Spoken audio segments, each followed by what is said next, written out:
absolutely delighted to be here with you today in introducing one of my favorite power brokers, and especially on the defense side, preventing nuclear war, and all kinds of cyber attacks, but I'm just going to start at the beginning of my remarks. I'm a little flustered because I'm worried about you, Sam. Of the very many distinguished speakers that our club has hosted, I don't know anyone that represents service above self more so than you.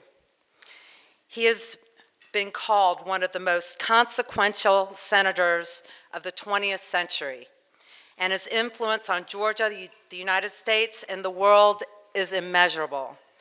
Sam is visionary, collaborative, pragmatic, and impactful. I sometimes wish his influence on the political world was even greater than it is. We need him, people like him now. Senator Nunn has been called a giant of the Senate, serving for 24 years. He's had major influences as the chair of the Senate Armed Services Committee and the Permanent Subcommittee on Investigations. Frank Leith Jones, the author of the senator's biography, Statement of the Nuclear Age, wrote, "He had a vital impact on most of the crucial national security and defense issues of the Cold War era, including revitalizing NATO's military capability, U.S.-Soviet relations, national defense reform, and especially nuclear arms control." One of his most powerful pieces of legislative achievements includes the Department of Defense Reorganization Act, drafted with the late Senator Barry Goldwater, and the Nunn-Lugar Cooperative Threat Reduction Program, which provided assistance for more than 20 years to Russia and the former Soviet republics for securing and destroying their excess nuclear, biological, and chemical weapons. Today, thanks to Senator Nunn and his foresight and diplomacy, thousands of nuclear weapons and weapons-usable materials have been secured. As a result, the world has been a much more secure and safe place. Truly, one person can change and has changed the world.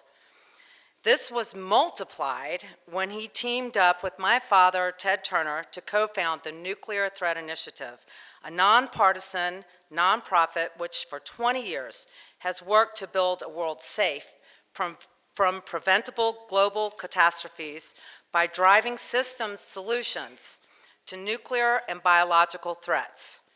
Under Senator Nunn's leadership at NTI, the organization has addressed cyber threats, destabilizing new technologies, improving communication channels, and the spread of nuclear technology, which all raise the risk of an unauthorized, inadvertent, or mistaken use of nuclear weapons. Senator Nunn has been fostering bringing people together across the aisle his entire career. The difference he's made in global security cannot be overstated. He has also recognized the need to shape new generations of leaders to address the challenges of facing the world, and that's why his work as Distinguished Professor in the Sam Nunn School of International Affairs at Georgia Tech has been so critically important. Here in Georgia, in Washington, D.C., and in capital cities around the world, Senator Sam Nunn is a model of focus, of commitment, and of optimism to create the positive changes we seek. I am so honored to introduce him here today. On to you, Senator Nunn. Thank you for your service.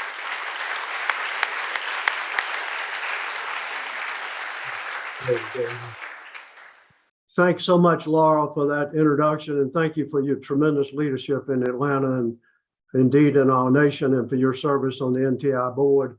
And Stephanie, you've been very, very patient, and I think you're an extremely valuable citizen.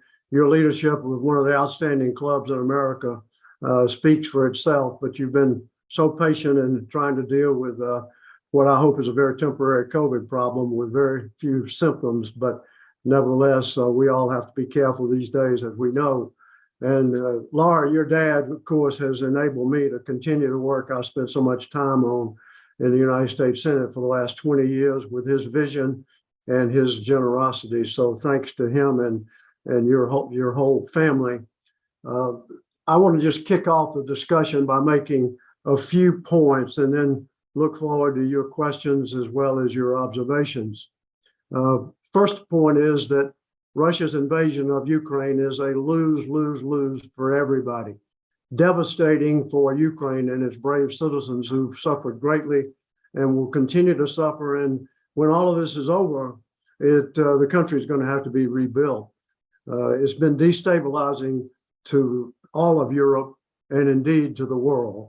It's also, the invasion has increased nuclear risk to the highest level since the Cuban Missile Crisis. It's also very costly to the United States and NATO, both in dollars and in equipment. And it has accelerated the already existing tendency of countries, new countries that want to develop their own nuclear weapons. And we'll have more about that later, but that is a development that is, to say the least, not welcome and extremely dangerous. Nuclear proliferation has been one of the things that our country has been a leader in for many, many years. It's also been very damaging to Russia and its people. They're now distrusted and even hated by their neighbors, as well as they have lost some of the brightest young people who have fled the country.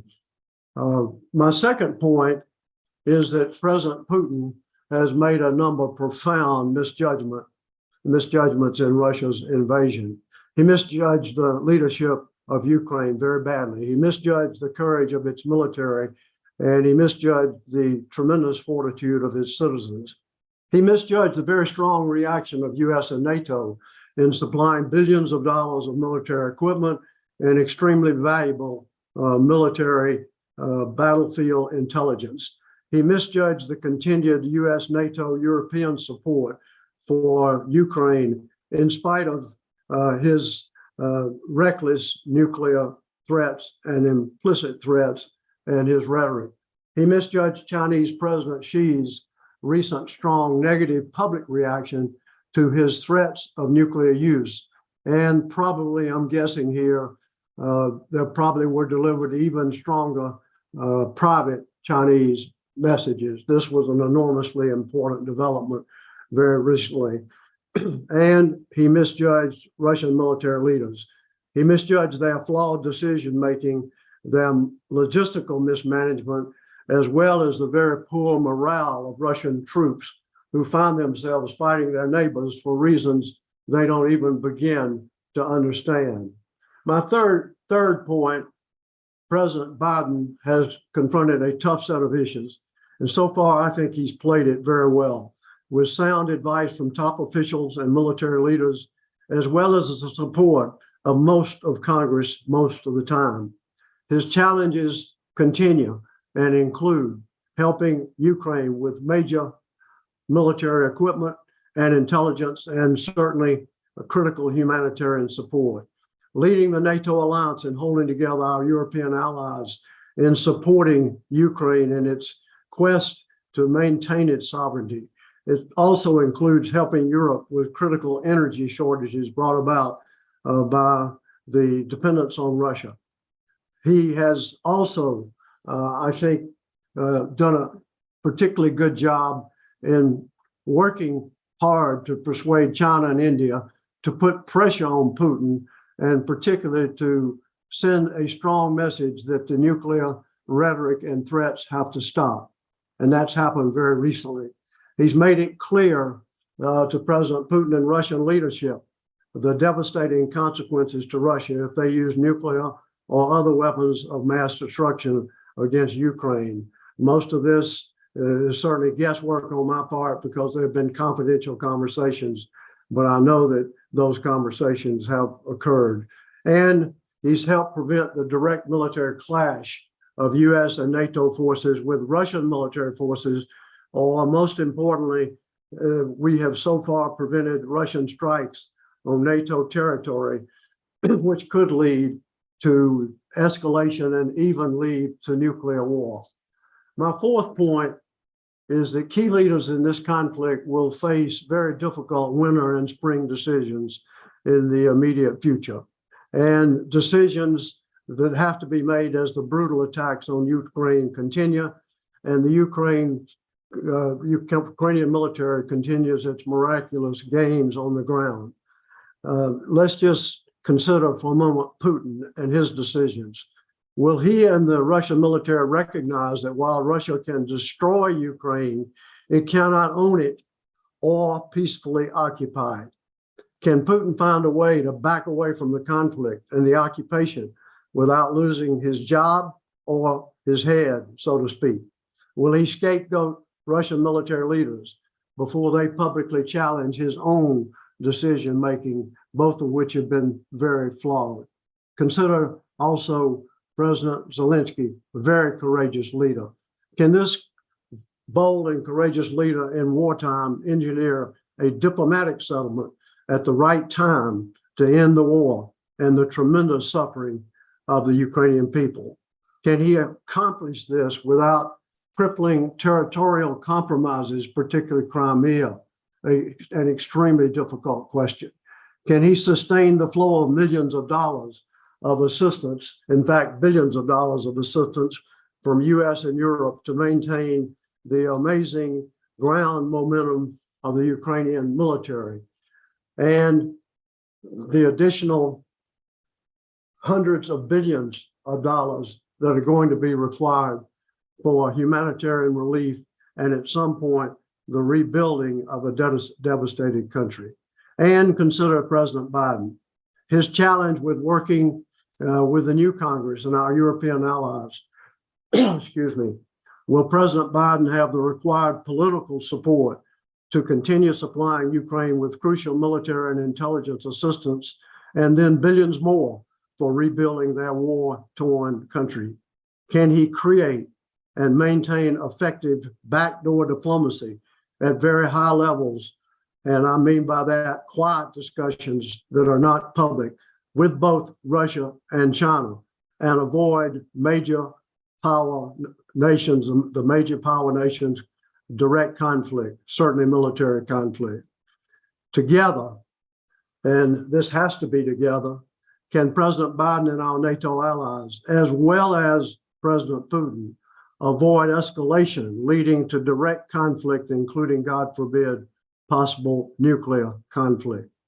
My fifth point, nuclear deterrence and avoiding nuclear war, depend on many factors every day, not just in periods of danger. It's an everyday proposition. From my perspective, four of these are fundamental. Let's call these the ABCs of nuclear deterrence, at least the Nunn ABCs. A, rational leaders of the US and Russia are required. And indeed, this requires rational leaders from all 9 nuclear weapon states.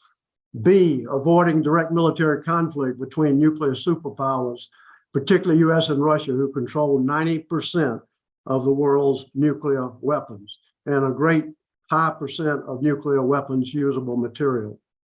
Every president from Truman to Biden so far and their Soviet or Russian counterparts have managed to avoid nuclear use since Hiroshima. Let's glance at this history of high-risk events. Berlin blockade, Korean War, Vietnam War, Afghanistan conflicts by both the Soviet Union and the United States, Hungarian invasion by the Soviet Union, Czechoslovakian invasion by the Soviet Union, Bosnian War, Georgian conflict, several Middle East wars, and now Ukraine. All of these have been managed in a way that have avoided nuclear conflict. It is not been a coincidence. It has taken very skillful leadership. And indeed, it takes leadership on both sides of the equation. Accurate and timely information is number C. And that is particularly important with communication and warning systems. They must be accurate, they must be timely, and indeed, we don't think about it very often, but every day we have a crucial stake in the Russian warning systems working properly, and they have the same stake in our warning systems working properly. And D, avoiding catastrophic mistakes and blunders. The world has had a number of near misses. Cyber and other new technologies greatly increase the risk of blunder, including false warnings and third-party interference in command and control. There are steps we can take and must take every time we have an opportunity to reduce nuclear risk. And I'll share in a moment a very brief film that tells you about one such risk reduction measure that is about to happen. My sixth point, all nuclear weapon states, starting with the US and Russia, must understand their continuing and constant responsibility to protect not only their own countries, but to protect God's universe. That's what's at stake. President Reagan and President Gorbachev stated on several occasions, a nuclear war cannot be won and must not be fought. Einstein also made this point very powerfully with his vivid prophecy many years ago when he said, and quoting him, I know not with what weapons World War III will be fought, but I am confident that World War IV will be fought with sticks and with stones, end quote. Bottom line, as long as nuclear weapons exist, we must be vigilant in reducing risk wherever and whenever possible. At this point, Stephanie, if we could roll the video to show one example, which I think is a clear and present danger that we're dealing with now. So if we could show the video, and then I'll look forward to your questions. Over the past couple of years, what with COVID and all, the threat of global nuclear destruction was probably not at the top of your list of things to worry about. Then, Russia invaded Ukraine, and Vladimir Putin's nuclear threats reminded us all that Russia's got a lot of nuclear weapons, and it's willing to risk us all blundering into a nuclear fiasco. Do we have to worry about this? Yeah, we do. But maybe not for the reason you think. These days, when we talk about stopping a nuclear war, we really have to talk about computers. All computers and the things they control can be hacked. Refrigerators have been hacked, the power grid has been hacked, you name it. Even the Pentagon has been hacked. They all rely on computers, and so do nuclear weapons. Right now, the US is working on modernizing its nuclear weapon systems and moving away from floppy disks and outdated code. That sounds like a good idea. But there's a big problem. The US Government Accountability Office found mission-critical cyber vulnerabilities in nearly all the weapon systems that are currently under development by the Department of Defense. In one test, a two-person team hacked into a weapon system in less than an hour. In another test, a team guessed the administrator password in 9 seconds. A third team discovered that multiple systems were running commercial software protected by passwords that no one had bothered to change. From the factory settings, passwords that could be found with a Google search. America's nuclear weapon systems are, in a word, vast. So it's not hard to imagine the possibility that some bad actor somewhere could find a way to sneak malware into a component or hack into system software. In fact, something like that actually happened. In 2020, the Russian military intelligence, the GRU, hacked into a US IT company called SolarWinds. The GRU hid malware in a software update that was then distributed to 14,000 customers, including government agencies like the Department of Homeland Security. Russian spies were free to roam around corporate networks and government networks for over 9 months until that hack was detected quite by accident. So, what if someone were able to hack their way into the US nuclear command and control system? Let's say they wanted to start a war between Russia and the United States. Theoretically, They could trigger a false alarm, making us think that Russian nuclear weapons were on their way. Under current U.S. protocols, the president has just minutes to decide whether or not to launch a retaliatory strike and thereby start a full-blown nuclear war. That sounds terrifying, right? Well, here's what you need to know. We can make this situation better. For the first time since the end of the Cold War, the U.S. government is formally reviewing its fail-safe procedures to reduce the likelihood of an unauthorized or even a mistaken nuclear launch. As citizens, it's up to us to demand that our elected officials take the cybersecurity of nuclear weapons seriously. We need to make sure that our brightest minds and our most accomplished tech experts, from outside as well as inside the government, are working on this issue. Because as long as nuclear weapons exist, our cyber defense has to match the pace of technology. And right now, we really need to do a better job. Ultimately, the only way to ensure that these weapons are never used is to negotiate verifiable arms control agreements and perhaps even eliminate nuclear weapons entirely one day. Global nuclear arms control. Now, that might seem like an audacious vision, but as someone who spent a career at the intersection of technology and national security, I've seen a lot of things happen that no one thought was possible. People said we could never get a treaty banning chemical weapons, and we did. They said we could never get a treaty banning biological weapons. We did that too. When I started working at the Pentagon way back in 1974, at the height of the Cold War, nobody thought we could successfully negotiate with Russia. But we ended up, through negotiations, deactivating or destroying about 2/3 of our nuclear weapons and Russia's. Fast forward from 1974 to now. Now, 9 countries have nuclear weapons. And even though tensions are on the rise among the world's biggest nuclear powers, all 9 of these countries share a common interest in avoiding a miscalculation. Because nuclear weapons detonated anywhere would have catastrophic implications for the entire planet, possibly even creating a global nuclear winter in which millions would die. Will the work of controlling, reducing, and perhaps eliminating nuclear weapons be hard? Of course. Will it require people like you pushing our leaders for safer and saner policies? Yes, it will. The sooner we start, the sooner we'll get there. Future generations are counting on us.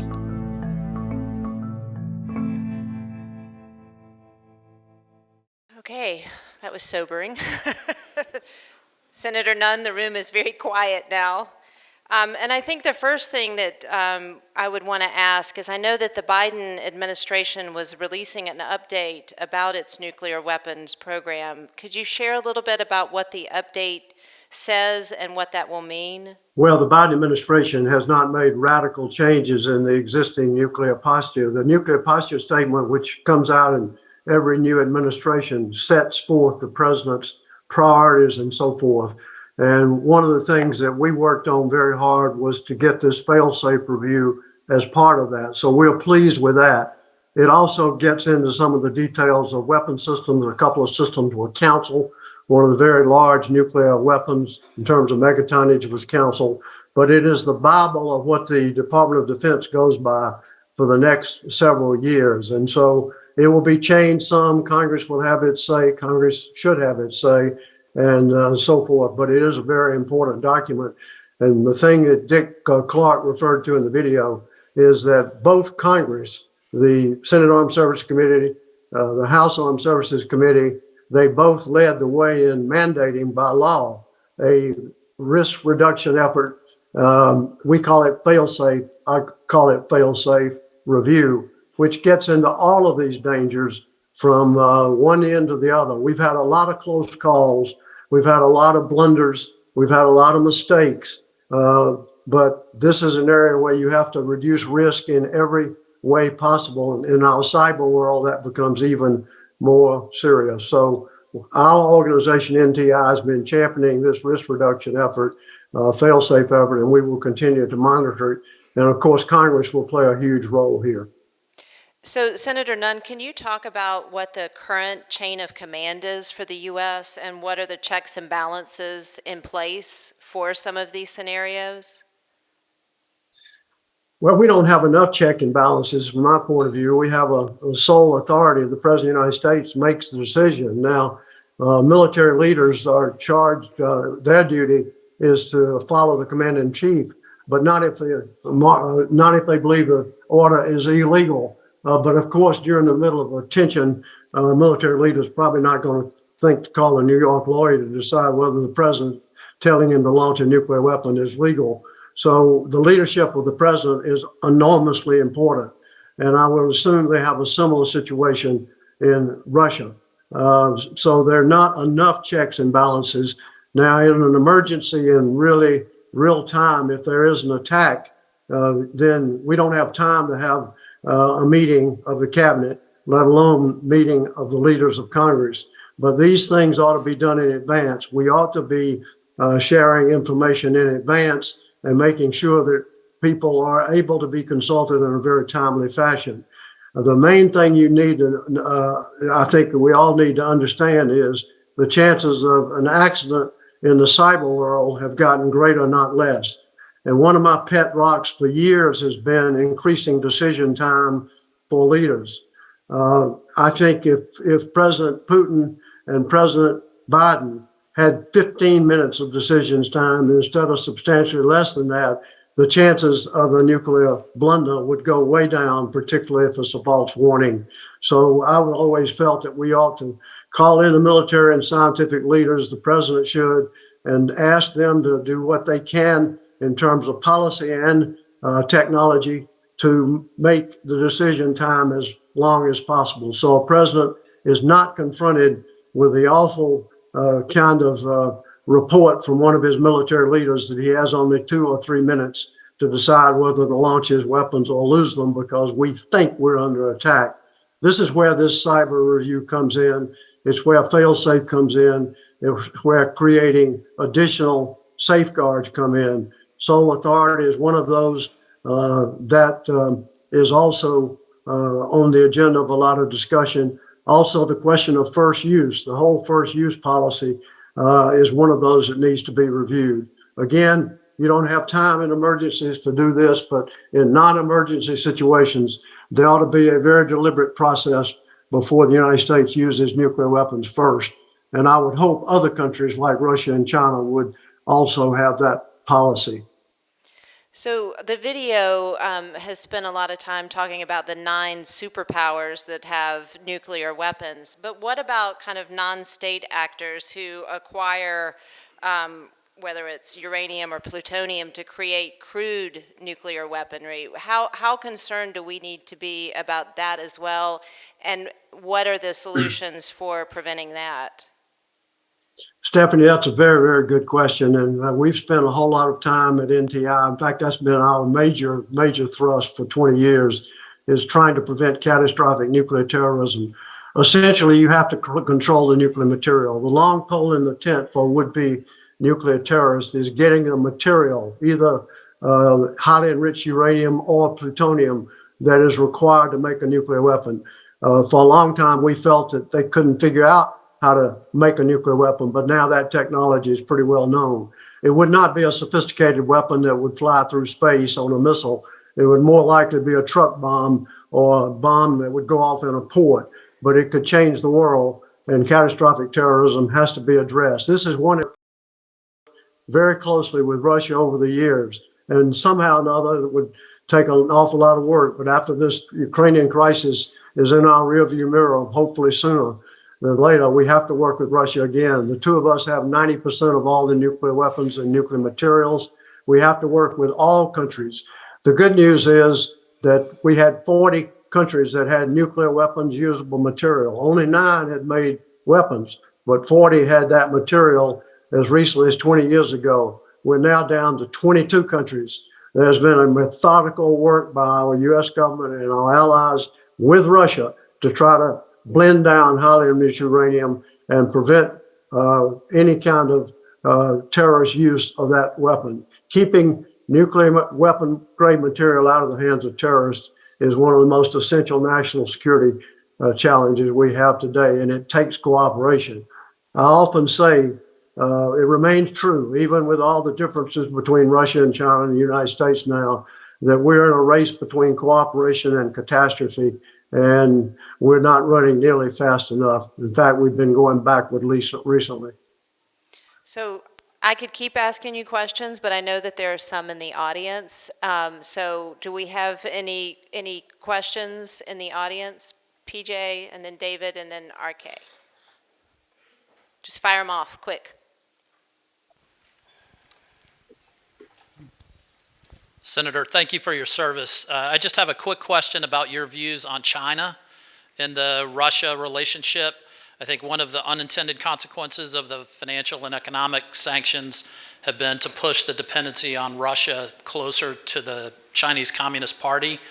And as you said, if Putin ends up being decapitated as one of the ways, so to speak, as one of the ways to transition into peace after this, it would seem that China is in a very strong position to be able to influence the outcome of what happens with the Russian regime moving forward. So how do you think about China's role in U.S.-Russia relations, and particularly when such a heavy concentration of the nuclear weapons reside with Russia and not with China today? Well, I agree with the premise of your question, and China and Russia do not have an identical interest and never have had identical interest, but they, for a number of reasons, they've been pushed together in recent years. I think that is not a good thing for the United States. I think when Nixon and Kissinger managed to move those two countries apart way back, it made a big difference in the world. China has more leverage now than they've ever had, and particularly leverage over Putin, given the energy situation he faces in terms of customers drying up. So I think President Xi does have a lot of leverage. I joined with Admiral Mike Mullen and former energy chief, Energy Secretary Ernie Moniz, in an op-ed about the end of September, calling on President Xi to, in his own interest, put pressure on Putin to stop his reckless nuclear rhetoric, because there are several countries right around China that if we do have proliferation, they're very capable. If they fear they have to have nuclear weapons to protect their own security, they're very capable of developing nuclear weapons very rapidly, including Japan, South Korea, and Taiwan. In China's own interest, they should be restraining Putin, and I think they have in the last 3 weeks. I think that's enormously important, and you notice that Putin took a few steps back. So I think we've moved a few steps back from the nuclear cliff that we were sitting on about a month ago, and I think the Chinese, for their own reasons, not as a favor to us, have sent the word both publicly and privately that this kind of rhetoric is in no one's interest. And she made it very clear that there must not be nuclear weapons used in either Europe or in Asia. And Putin began to soften his rhetoric when that happened. David? Senator, you mentioned Putin, and we've heard about decapitation, et cetera, et cetera. What realistic scenario is there for him to no longer be president? There's a lot of fantasy and wishful thinking out there, but what should we actually expect or hope to happen? Well, this is the great unknown. I remember very well my reading of history probably is not agreed on with a number of people, but I think when the Soviet security apparatus, including the military and intelligence and the leadership, really suffered tremendous loss of credibility in Afghanistan, that began to change Russia and the Soviet Union in a major way. And I think it paved the way for Gorbachev, Perestroika, Glasnost, and other opening up of Russia. Now, I think the recent mistakes that Putin has made have certainly been noticed by the Russian people and the Russian elite. What that's going to bring, I don't know, but I think there will be some real changes. We have to be very vigilant because it could be extreme nationalism. It may not be another reformer like Gorbachev, but at some point, I think there will be accountability for the very serious mistakes and the suffering the Russian people are inevitably going to have as their economy gets squeezed more and more as the months roll by. So watch the developments there. I don't believe it's predictable, but I think that some changes are inevitable over time. RK? Sam, first of all, we wish you very speedy recovery. Can you hear me? First of all, we wish you very speedy recovery. More than ever, we need you now at least for 20 more years. That's number one. Did you hear me? Please say yes. Yes. Thank you. The other question is, you talk about different countries. We make sure that they are behaving. But what about our own country? What kind of advice you can give to our senators to behave like children? And not children, but adults. Behave like adults. So well, it's very interesting.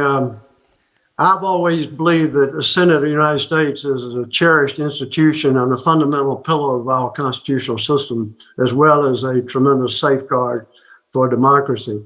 But of course, we've had some good Senate leaders and we've had some bad Senate leaders. We've had some senators that were terrific, some that were not. But I do believe that working together, both in the House and Senate, Republicans and Democrats are going to have to join together to address our major problems. That includes climate. It includes the whole energy equation. It includes national security. It includes the biological benefit, the great promise, as well as the dark side of biology, as we have seen.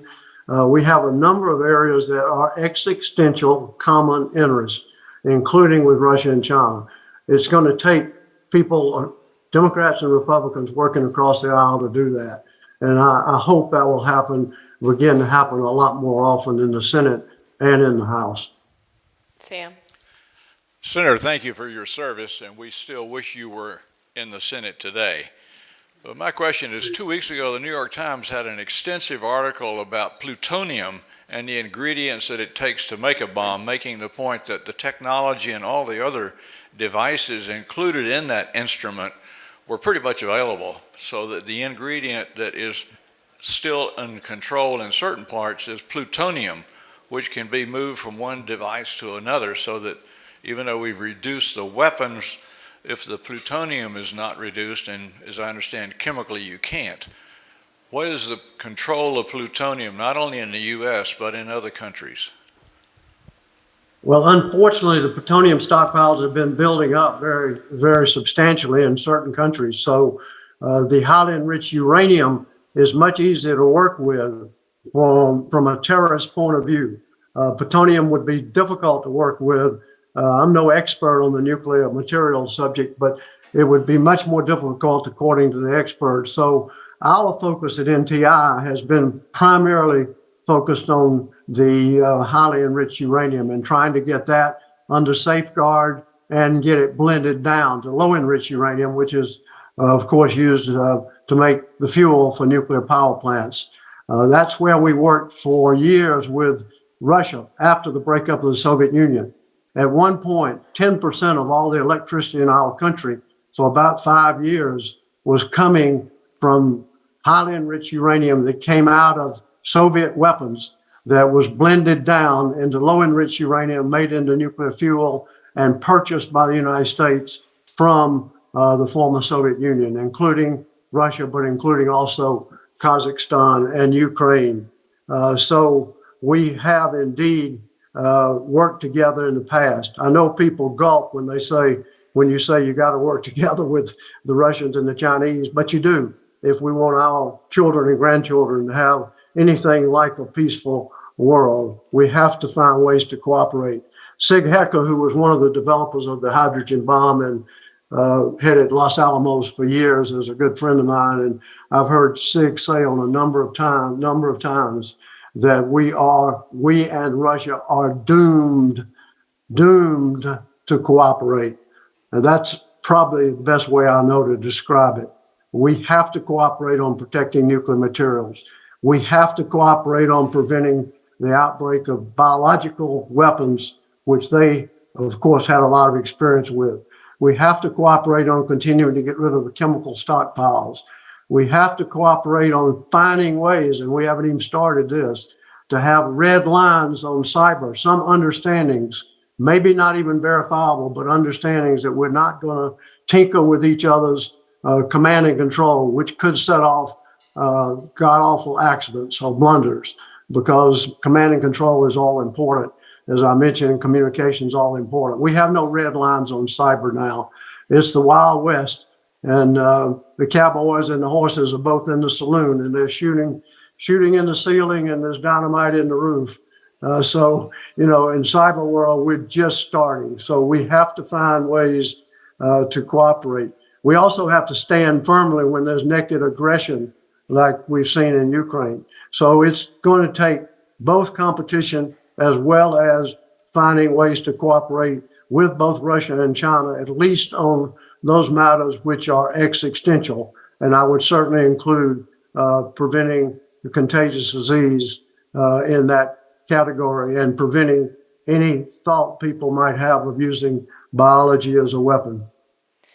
So, on that positive note, is there any good news on the horizon that you could share with us? Is there any capability being constructed that might be able to intercept a missile in the air? Is there any positive things that technology could potentially lend a solution for that we could end this program on? Well, we've got technology that can do wonderful things now. We're going to have to use technology for verification. Verification in any kind of arms control agreement is all important. We're going to have to, I think, channel the tremendous opportunity of biological developments that's going to be tremendous benefit to the American people and the people all over the world. We're going to have to use technology in the most positive and innovative ways to deal with the global warming problem, which in my view is a real problem. It's got to be a balanced approach to deal with it. We're going to have to use technology in that vein. We're going to have to find ways to use cyber to decrease dangers in the nuclear field rather than increase dangers. But each one of these things, and this is the news people don't want to hear, and I understand that, each one of them requires cooperation. Most of these areas cannot be solved by one country, and nor can they be solved by one political party.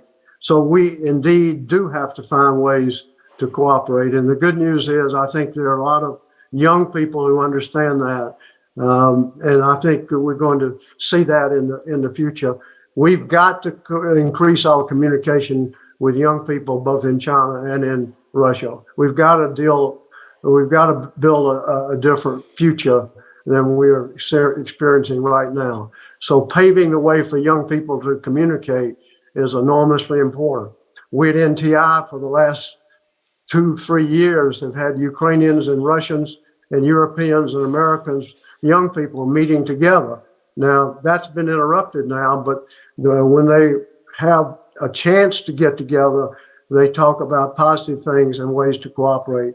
That kind of communication has got to be people to people.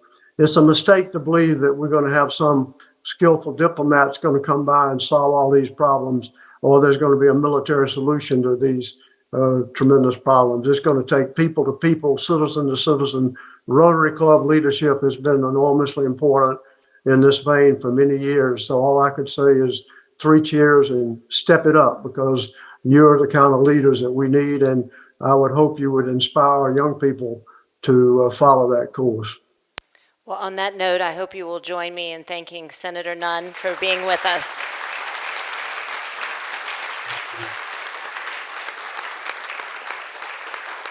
Thank you.